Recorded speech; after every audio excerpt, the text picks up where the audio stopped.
Fala galera, beleza? Então, nesse vídeo aqui eu vou contar um pouco da ida pro show do Whindersson Nunes, né? Nesse último domingo. Eu até tinha esquecido, cara, de da ideia de gravar o vídeo. Mas olha que loucura, olha o que me fez despertar pra gravar esse vídeo agora. São 1h08 da manhã. Olha só.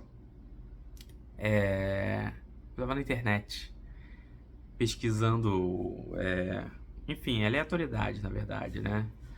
E aí eu me deparei com uma parada de psicologia e aí tava falando sobre significado insignificante, aquela parada meio lacaniana e tudo mais. E aí isso me despertou uma memória que tem a ver com a minha ida para esse show do Whindersson. E eu não sou um super fã do Whindersson Nunes, eu inclusive quando ele começou a bombar eu não gostava muito dos vídeos dele. Mas eu comecei a gostar muito depois que ele começou a fazer as paródias musicais, que eu acho que são muito boas. E quando ele contava história, tudo que tinha a ver com contar a história, tipo assim, ele viu o filme, o dia que eu vi o filme tal, né? Tipo, o jeito que ele construía o storytelling dele eu acho muito maneiro, né? Ele é muito bom nisso. E eu sempre falo que eu sou um contador de histórias, que isso aí é a minha personalidade e tudo mais, minha identidade. E talvez seja por isso que essa parte dele eu goste tanto, né? E eu também não quero aqui em nenhum momento falar que eu sou um bom contador de histórias. Porque eu nem acho que eu sou um ruim, mas eu acredito que se eu contasse mais histórias, né? Se eu gravasse de repente mais vídeos e tal, eu poderia ser melhor. Eu tenho ainda uma dificuldade de organizar algumas coisas assim, no meu contar de histórias. Mas vamos lá. Eu não estava muito animado em ir sozinho para esse show, mas eu estava pensando que talvez valesse a pena, porque vai ser a última turnê que ele vai fazer. Depois disso, ele vai parar, de acordo com ele, de fazer esses shows de stand-up. Então, era uma última oportunidade de você ver ele ao vivo. E os shows dele são sempre gigantescos, cheios de gente, lota estádios e tudo mais, né? Ele tem essa característica aqui no Brasil de ser o cara que lota os estádios. E então era um evento que parecia ser interessante. E aí um amigo meu chamou uma galera lá, ninguém topou, mas eu topei, né? De ir também, né? E aí a gente marcou de se encontrar lá. Enfim, aí chegou no domingo, né? Comprei meu ingresso um pouquinho antes, tava lá, preparei tudo. Marquei de sair assim, 1h30 com antecedência, né? Eu até queria ter saído mais, queria ter saído tipo. O show era 7. 5 horas em ponto queria ter saído, mas acabou que eu saí quase 6. E fui lá, peguei o metrô, né, aqui de Botafogo, pra ir pra Jardim Oceânico. Foi até rapidinho, então foi super tranquilo. Mas pra pegar o BRT, cara, o BRT particularmente um transporte que eu odeio. O VLT, ele não é rápido, mas ele é muito confortável e ele passa em lugares chave interessantes, né? Ele é bem moderno. Hoje em dia tá até mais rápido do que costumava ser. Agora o BRT, cara, ele lota, pô, já não, os ônibus dele não são novos, ele demora pra caramba, enche pra caramba porque rodam poucos. E foi dito e feito, demorou um tempão pra eu pegar o BRT. E ainda foi lotado. E, enfim, mas aí eu consegui chegar, depois de muita luta, cheguei quase na hora lá no Jones Arena. E aí tem aquela porcaria do Jones Arena, na Barra, que o portão dele, né, é longeão. Então você chegou, você já viu a arena, mas você ainda tem que andar pra caramba até você chegar no portão. Aí depois que você chega no portão, você tem que meio que se localizar onde você fica. E eu fiquei na arquibancada, porque eu comprei o ingresso no final, né? Então sobraram ingressos ruins pra ter uma visibilidade e um som muito provavelmente ruim, né? Mas depois de andar no curralzinho, ainda tive que andar muita rampa. E aí o caramba, mas enfim, cheguei, encontrei meu amigo lá. E deu pra assistir de boa o show, né? O lugar onde eu fiquei ali de lado, eu nem tava com áudio tão ruim. Embora os caras, tipo, demoraram um bom tempinho ali pra passar o áudio, né? E demorou também pra começar o show, né? Eu cheguei tipo 7 horas e ainda teve o aquecimento, teve abertura de duas pessoas, né? Teve o Maracujá, que foi o cara que ele convidou aqui do Rio, o Maracujá do Parafernália, o canal Ishi e tal. E depois teve um outro cara lá que ele meio que tá apadrinhando, pelo que eu tô vendo, né? E aí esse segundo cara que ele tá apadrinhando, ele nem fez piadas tão boas assim, né? Ele teve umas 3 piadas ali que ele fez que eu achei que eram muito, muito, muito boas, né?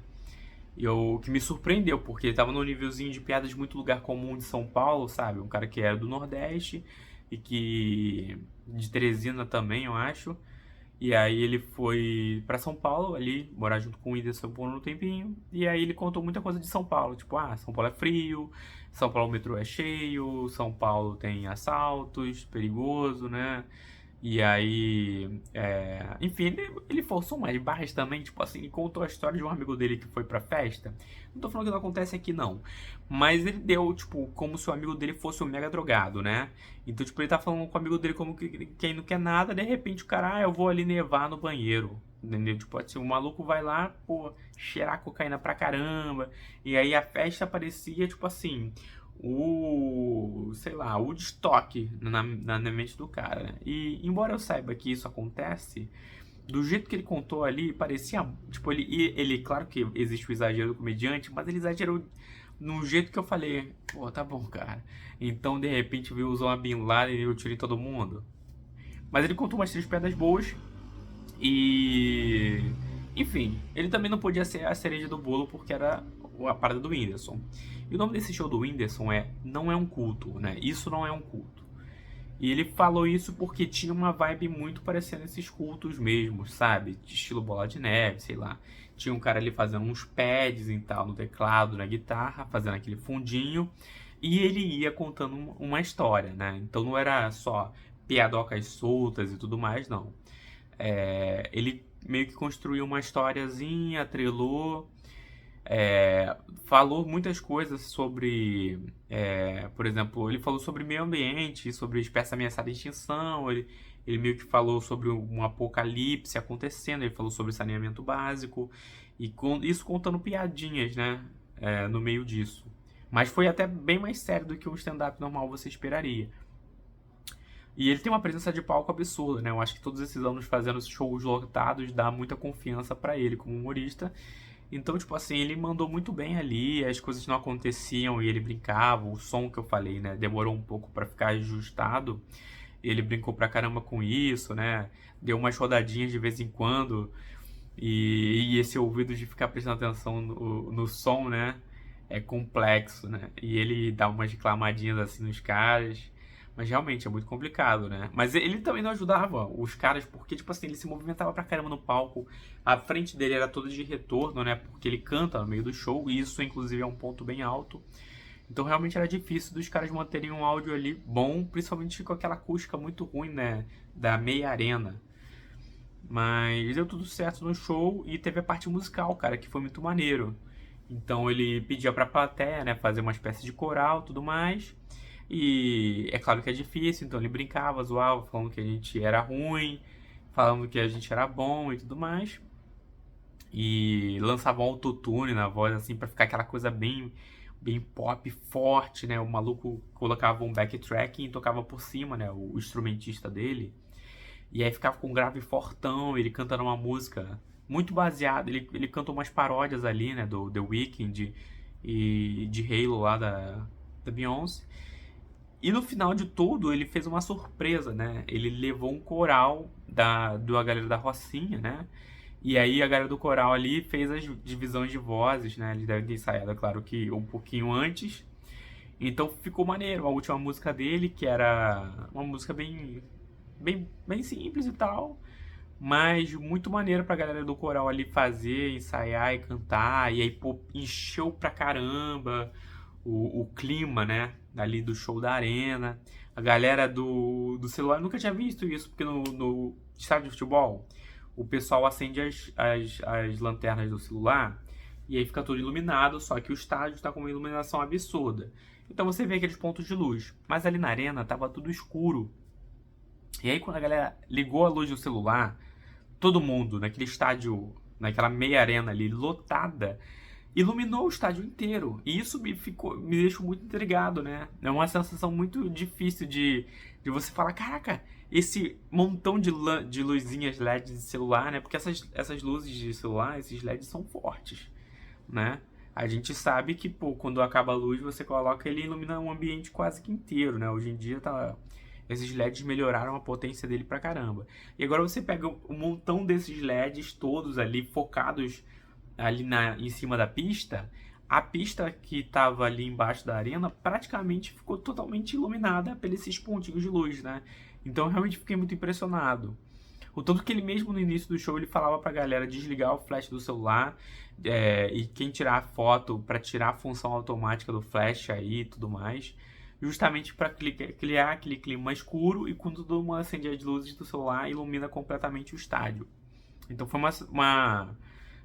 formou uma ambiência ali muito maneira junto com o coral ali da Rocinha e ele cantando e a base aquele fortão, aquela base fortona com aqueles graves encorpados, daquele equipamento de som caríssimo. Ficou um climão, né? Ficou parecendo um culto, né? Por isso que esse é o nome do show, né? A premissa é toda essa. Beleza, acabando o show, né? Com o clima lá no alto, é hora de ir embora, né?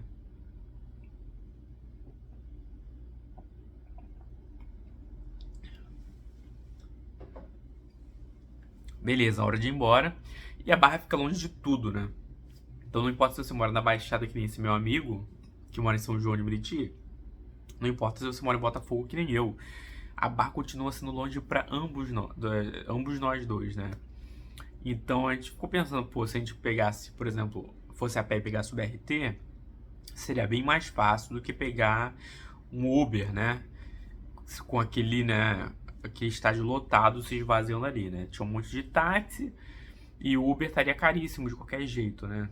Se quando a gente saiu que não tinha quase ninguém, o Uber já foi razoavelmente caro, imagine ali a tarifa dinâmica daquele estádio cheio ali bem lá no centro da Barra, né? E bem ali perto do Rio 2, na verdade. E aí o que acontece? Você pensa comigo, pô, BRT vai estar lotado também, porque muita gente vai estar indo embora dali, para ir para Campo Grande, para ir para Jardim Oceânico, que seja. Então a gente falou, pô, cara, eu acho que a gente pode marcar um 10, esperar um pouquinho, e ele tava com fome, esse meu amigo. Então eu falei, pô, bora comer. Aí tinha uma Lemax, e ele tava pensando em ir numa hamburgueria e tudo mais. Eu falei, pô, vamos lá na Lemax, vamos lá comprar um hambúrguer para comer, né? Olha só, tá ficando uma história longa, hein? Mas é uma história legal. Então, se você quiser assistir, né? Continua aí, que é uma história interessante. E aí, beleza, a gente atravessou a rua lá, foi conversando pra caramba sobre futuro, profissão, essas paradas, né? Ele falando do emprego dele, que ele foi promovido, então ele tá fazendo os planos dele lá, que é morar só também. E eu fui falando dos planos meus, né? Que eu mudei de emprego há um tempo. E aí tô planejando algumas coisas, tô pensando em crescimento profissional. E aquela conversinha, né? Colocando a fofoca em dia, né? E aí a gente chega lá na Lemax, tem uma fila. E que interessante, cara. Eu poderia contar detalhes idiotas, engraçados dessa ida, cara. Enfim, mas eu não vou contar não. Mas eu tava muito apertado pra ir no banheiro, cara. Nessa hora aí da fila da Lemax. Então eu tava até ansioso pra entrar. Acabou que eu fui... Nem esperei a fila lá pra poder entrar. Fui logo no banheiro. Que eu tava apertado porque eu tentei na porcaria do banheiro do estádio, maluco. Mas tava lotado, sabe? Imagine um banheiro lotado de pessoas. E aí você tava naquele mictório que é uma calha, né? E, enfim, os homens... Eu acho que a maioria dos homens, talvez... Alguns homens vão me entender, né? Mas é muito nojento, cara, essa porcaria desse mictório de calha, né? Porque não tem divisória e a calha, ela fica baixa, então é feito ali pra você pegar um pouco do respingo do mijo do cara que tá do teu lado, né? E você ainda tem que ficar naquela de, pô, você não quer olhar pro lado porque você não quer manjar o cara, entendeu? E aí tem uma fila, tem um monte de gente atrás de mim apertada pra fazer e eu tô lá, né? Tentando relaxar. Eu não conseguia relaxar de jeito nenhum. Inclusive, o Whindersson contou uma piada dessa no show, falando que agora ele tem que ir nos banheiros com segurança, porque ele não consegue mijar no mictório em paz, porque vem gente tentar tirar foto dele no mictório. E aí ele fala que é ruim, tipo, já é ruimzão quando você tem que ficar com o cara do teu lado enquanto você tá tentando mijar e tal, né? E eu fiquei lá um tempo, maluco, tentando, ó, relaxando. Vou tentar relaxar pra fazer esse xixi, não nada de fazer xixi. Vou tentar dar aquela forçada pra ver se essa cara que não saía de jeito nenhum. Eu nunca passei por isso na minha vida, mas nesse momento, como tinha essa pressão de tá um monte de gente naquela maldita daquela calha do respingo e um monte de gente atrás de você apertada pra tentar fazer xixi, cara. Eu falei, cara, eu fiquei ali uns 2 minutos, na moral. E saiu um maluco do meu lado, saiu outro maluco do meu lado. E eu falei, cara, tô com vergonha de estar aqui, não tô fazendo nada. Os malucos vão pensar que eu tô com a infecção urinária aqui. Aí eu fui embora, enfim, mas depois eu consegui fazer esse xixi maldito lá na Lemax. Então essa história é vergonhosa que eu tinha pra contar dessa parte. Mas aí que tá, chegando lá na Lemax, né, esse ambiente quimérico não, esse ambiente complexo que se formou ali naquele restaurante, depois que a gente esperou a fila pra entrar, né, e esperamos um tempão pra ser servido, eu entrei com um assunto que começou a falar, né, que eu comecei a falar nesse vídeo, na parada do significado e significante. Olha só, você que aguentou até o final, era isso. E aí o que eu tava falando? Eu tava conversando sobre viajar, né? Porque a gente tava pensando em juntar dinheiro pra viajar. E a gente tinha conversado sobre isso no início do show, eu e esse meu amigo, sobre a possibilidade de trabalhar no exterior, que eu já quis muito, mas hoje eu sou bem desanimado com isso, porque eu acho que eu ia ficar bem sozinho, eu não sei como eu saberia lidar, por exemplo, com a xenofobia, entendeu? Ser estrangeiro em outro país não é algo tão fácil assim como as pessoas pintam, né? Principalmente quando você vai sozinho. E eu queria muito viajar e conhecer esses lugares, né? Mas eu falei pra ele que eu não tava tão animado assim, tipo, na correria de viajar que nem eu tava antes. Que nem eu falei aqui no vídeo dos sonhos. E aí eu falei pra ele de uma coisa que eu tinha ainda uma lâmina, uma chama, né? De vontade de viajar. Que é pra ver, por exemplo. Se você ver aqui, ó, tem um quadro, ó. Nem sei se tá mostrando, né? Mas tem esse quadro aqui, né? Tá vendo? Esse único quadro que tem aqui. É a Cuca da Tarsila do Amaral, que é meio que uma releitura, né, desse quadro que a minha irmã me deu de presente. Esse é o meu quadro favorito da Tarsila do Amaral, que é a capa do livro que eu ganhei quando eu era criança. Ganhei não, né? Do projeto lá da escola, que eu acabei escolhendo. Que me fez aprender muito jovem sobre a Semana 22, movimento modernista. E isso ficou com a memória afetiva da minha cabeça de criança, e quando eu estudei isso no futuro, aquilo ali gerou uma nostalgia muito interessante. Eu falei, cara, eu já sei meio que disso, então eu tenho um sentimento bom sobre a Tarsila do Amaral especificamente, né? Então eu gosto muito dela, assim, não porque eu sou cult, mas porque eu tenho essa memória afetiva e nostálgica. Então, tanto que eu já vi alguns quadros dela pessoalmente, ó, a Puru, a Negra, lá no Mar, no Museu de Arte do Rio. E também já vi no CCBB a Valarino também. E aí eu quero muito ver esse quadro Cuca, pessoalmente. Só que ele faz parte do acervo do museu lá de Grenoble, lá em Notre Dame, na França. E não é em Paris, fica longe. Então eu fiquei pensando, poxa, eu quero um dia, se eu for na França, fazer essa tour de ir até Notre Dame, que são 6 horas de Paris de transporte público. E eu de repente poderia tentar ver se valia a pena dirigir lá, nem sei se vale a pena pegar um carro, né, principalmente indo sozinho. Mas seria uma possibilidade interessante, né? E é uma aventura, né? Atualmente esse quadro está emprestado para uma exposição na Alemanha. Porém, quando ele voltar para a França, tem essa aventura, né? E é uma parada interessante, torna significado, dá um significado para essa viagem, né? E a gente estava discutindo, ele falou, não, cara, se você for para a França, você tem que tirar foto do Eiffel, tirar foto do Arco do Triunfo, comer lá o croissant, ir lá na padaria, fazer aquele tour padrão normal. E eu acho que é interessante você, se você viajar para a Europa, você conhecer esses pontos turísticos chaves. Do mesmo jeito que quando eu fui para Bahia, eu fui no Elevador Lacerda, que é um ponto turístico interessante, tem a ver com mobilidade urbana, que torna mais legal e tal. Mas, tipo assim, não é algo que eu falava, caraca, maluco, eu quero muito ver aquele elevador, né? Porque é um elevador, é como se, por exemplo, vamos supor que assim, a estação aqui de metrô de Botafogo, vamos supor que ela tenha umas esculturas, umas obras de arte muito maneiras, né? Vamos supor. É interessante você visitar essa estação de metrô, porém, no fundo, aquilo ali é só uma estação de metrô. Isso acontece muito, inclusive, lá em Paris, né? Tem muitas estações de metrô em Nova York também, que que são históricas e tal, né? É legal você visitar um ponto turístico, mas não é uau, meu Deus, vai mudar minha vida. E aí eu tava conversando sobre ele, né? Com ele sobre justamente isso. Poxa, é legal você fazer essa viagem clichê padrão, né? Você vê aqui uma foto da Avenida Paulista, né? Pô, eu posso ir pra São Paulo e de repente ir pro lugar assim super.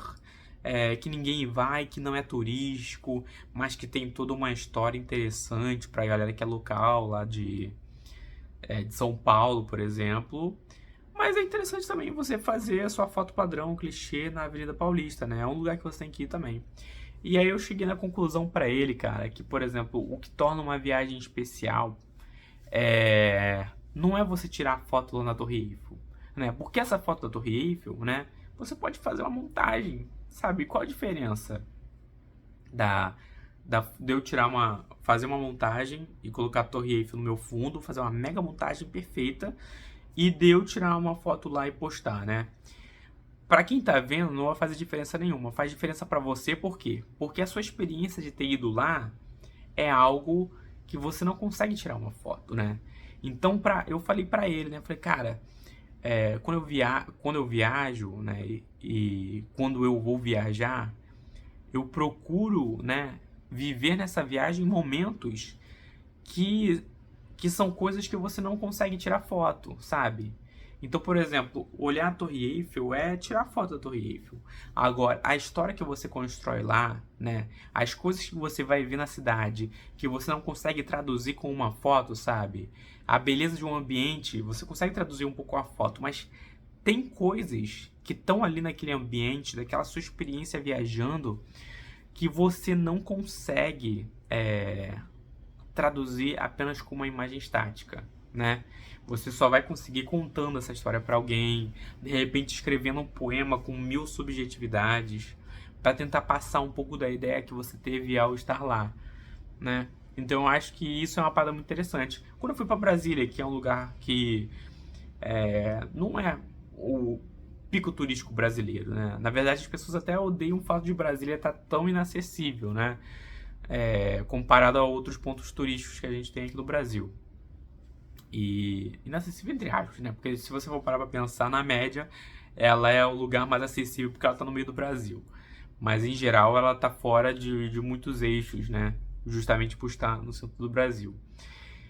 E aí, por exemplo, quando eu acordei, eu fiquei no lugar ali onde ficam os hotéis mesmos, né? Eu não fiquei, não peguei um apartamento, peguei uma parte hotel e aí você fica meio que segregado, mas você tem uma visão privilegiada, por exemplo, do eixo monumental. E eu lembro de ter acordado um dia cedo e ter visto o sol nascer e olhado assim, né, para pro eixo monumental todo, né? E aí você vai vendo o museu, a catedral, e aí lá no fundo, né, o Planalto. E aí eu olhando aquela parada, eu falei, caraca, que sensação, né? É uma sensação que é difícil, que com a foto ali, daquele pôr do sol, você não vai sentir a coisa que eu tive ali, né? De ver realmente aquela parada muito plana, né? Pra quem tá acostumado com Rio e São Paulo, que tem muito prédio, você tem uma visão um pouco mais plana, assim, da cidade, mais ampla. E aí, de repente, no cair da noite, teve uma vez que teve um paraquedista, né? Que ele tava caindo, tinha saltado, tava passando e eu não esperava vê-lo, né? E foi muito interessante. A sensação, por exemplo, de ter andado ali na quadra padrão foi muito intrigante também. Porque eu vi alguns moradores ali brincando, por exemplo, com seus filhos. Eu vi a escola que estava ali meio fechada. Mas eu falava, caramba, seu filho estuda aqui numa escola boa, com uma boa estrutura. E aí você tem um paisagismo todo interessante ali, né? O clima agradável. A cidade tem uma variação de temperatura muito grande, mas onde eu fiquei ali, e eu tava cansado porque eu andei pra caramba, tava um climinha tão agradável, sabe? E tudo muito, muito organizado. E a quadra ela é grande. Eu não consigo numa foto só capturar isso. E nem em muitas fotos capturar isso, né? Inclusive no meu videozinho de Brasília tem uma parte lá que eu postei até no Instagram, né? E também postei aqui no YouTube. Tem uma parte que você vê que eu tô tirando várias fotos, né? Porque eu tava tentando, de certa forma, traduzir um pouco do que eu tava percebendo ali, sabe? Da lua, das duas moças ali meio que fofocando na praça, do cara passeando com um cachorrinho, da arquitetura do lugar. E eu tentei tirar eu tirei várias fotos, né? Mas isso não traduz a sensação de estar ali. E é uma coisa tão simples, porque a quadra padrão não é tipo o Cristo Redentor, emblemático pra caramba. Mas ao mesmo tempo ali me despertou tantas emoções interessantes, né? E tem a ver também com o período que eu tava vivendo, que a gente tava vivendo, né? Da pandemia, que tava ainda bastante restrita naquele momento, né? Do que tá hoje. E aquilo ali eu não consigo traduzir com uma foto só, né? Então tem um pouco dessa parada, né? E aí. Enfim, e eu tava pensando sobre isso, né? Sobre o significado, né? Não tem nada a ver com Lacan isso que eu falei aqui, né? Mas é simplesmente pelo fato da palavra significado, né? Me deu um gatilho de pensar nisso, né? Falei, caramba, né? O, o- Procurar alguma coisa que roube mais sensação, roube não, que demonstre mais as sensações e emoções, né? Quando você tá viajando do que simplesmente uma foto, né? Que a viagem seja muito mais do que a foto que você poste, né? Na rede social. Que o seu interesse realmente na viagem, né? Seu interesse, né? O que torna especial é justamente isso, né? É aquilo que você não consegue contar nas fotos, né? É o ordinário no prosaico aí que eu falo pra caramba, que é o meu subnick do MSN da atualidade.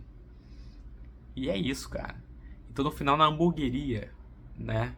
Que eu tive essa discussão que foi o que aconteceu, né? E é muito louco que nesse dia, cara, quebraram várias garrafas, pratos e copos. E principalmente de uma mesa que tava do lado da gente, cara. Isso foi muito esquisito. Parecia até que tinha um clima pesado ali naquela hamburgueria, cara. Porque quebraram-se muitos copos. Mas enfim, o que não se quebra, se reconstrói e se renasce. Esse é o vídeo de hoje. 27 minutos. Será que alguém vai assistir esse vídeo todo? Né? Será que um dia alguma pessoa vai ter essa paciência de ouvir esse monólogo, esse praticamente podcast de um cara que está claramente com as suas vias aéreas congestionadas por causa de uma possível alergia? Eu não sei, mas esse é o vídeo de hoje. E de qualquer forma, isso é mais um capítulo do meu diário. E talvez um dia essa pessoa que vai ver esse vídeo todo seja eu mesmo, né? Para eu analisar como que estava a minha sensação, minhas emoções. Será que eu vou lembrar exatamente do que eu estava lembrando quando estava deitado na minha cama e aí eu vi lá para do Lacan? Será que eu vou lembrar que esse foi um momento emblemático? Talvez eu lembre, porque às vezes as coisas significam muito mais do que elas são. E talvez esse vídeo com 27 minutos represente ainda mais do que as histórias que eu contei com as minhas palavras. E é isso. Até mais.